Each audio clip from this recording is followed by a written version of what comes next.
Well, states across the country, they're drawing up new congressional maps based on the 2020 census data.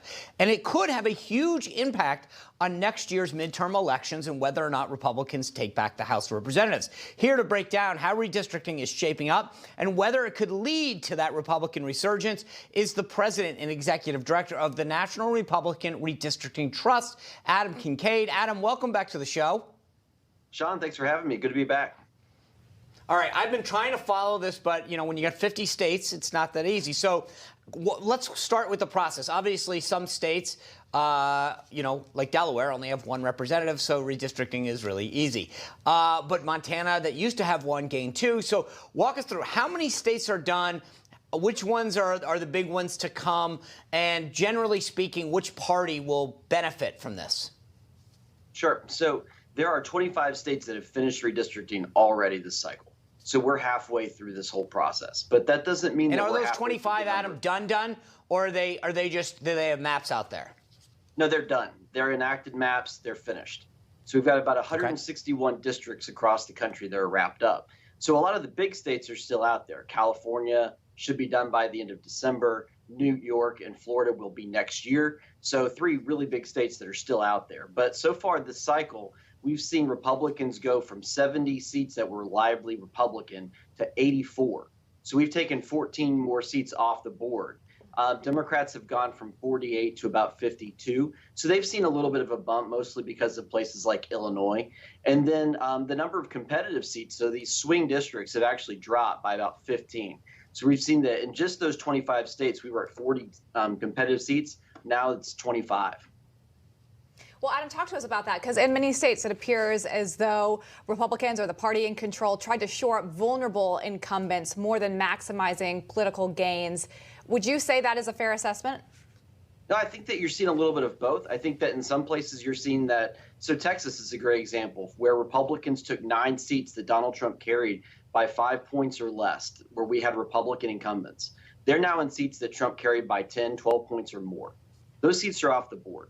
But it's not just that they're off the board, the battlefield in Texas shifted. So instead of running competitive races in Dallas, Fort Worth, and Houston, the competitive seats are now in the Rio Grande Valley, where the districts are trending Republican, where we have the opportunity to go win majority Hispanic districts in Texas 15 and Texas 28 this coming cycle. So a lot of it is shifting the battlefield. It's not just shoring up incumbents, but it opens up money.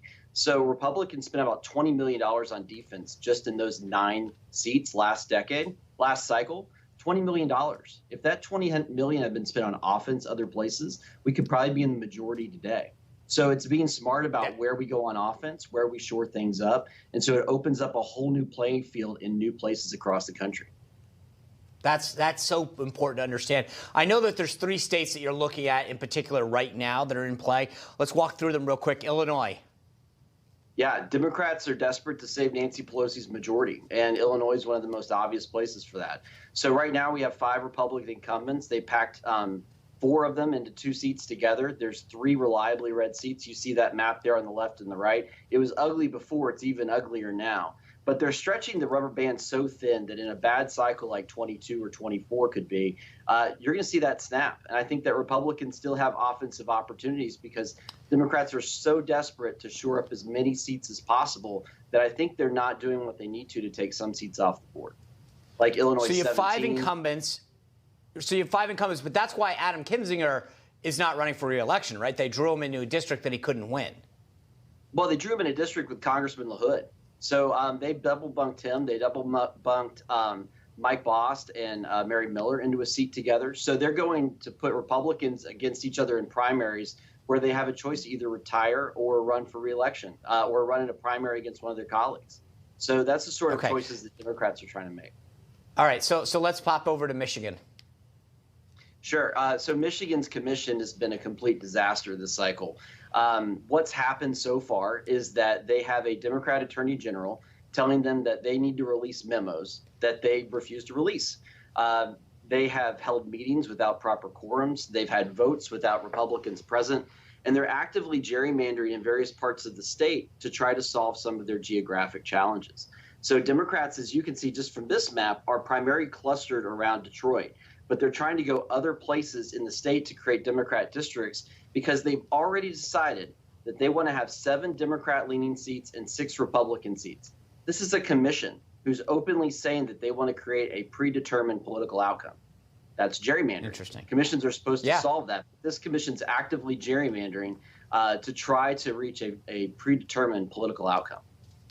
All right, well, last on your list is Maryland, which I think is fascinating because Democrats control the process there, and yet they're the ones who think that they overreach themselves, which I think is fascinating. Explain that. Yeah, so in Maryland, what they've done with the first district, you see this current one, it combines the Eastern Shore with some suburbs north of Baltimore that are Republican leaning.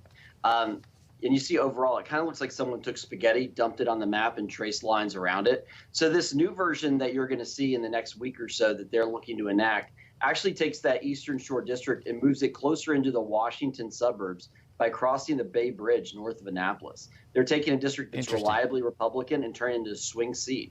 They want to create 8 That's seats represented by Congressman Andy Harris right now, right? And that's the thing that's interesting is that even Democrats in Maryland are saying, hey, that's not how we want to beat the guy. Let's beat him fair and square.